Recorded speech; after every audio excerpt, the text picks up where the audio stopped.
अस्सलाम वालेकुम दोस्तों है किन्नी देर का छत ते कबूतर फिरन दिया किसी का है सलारा है कबूतर बहुत अच्छा। मैं क्या चलो देखते हैं बहता कि नहीं बहता। बह गया जी माशाल्लाह। ये आ गया जी।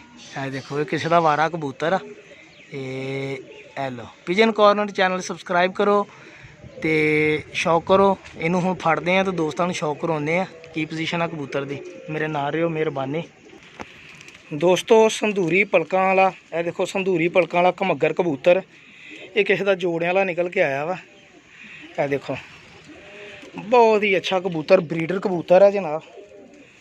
तो यह देखो ये जोड़े वाला किसी का निकलिया पलकों भी संधूरी आ। यह अख वा माशाल्लाह। पिजन कॉर्नर चैनल सबसक्राइब करो। बहुत शुक्रिया दोस्तों का।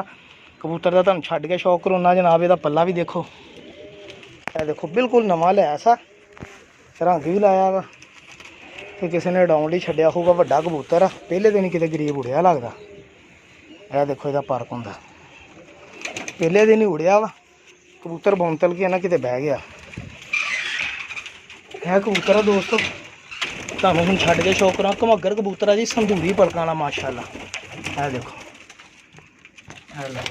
संधूरी पलकों वाला घमगर ते पंजे दे देखो माशाल्लाह खुश्क ते गहरे। हूँ पता नहीं कबूतर या कबूतरी तुहानू पंजे तो होना जनाब। है देखो गहरे रंग दे पंजे तो खुश्क पंजे। है देखो वाजे नज़र आ रहे पंजे।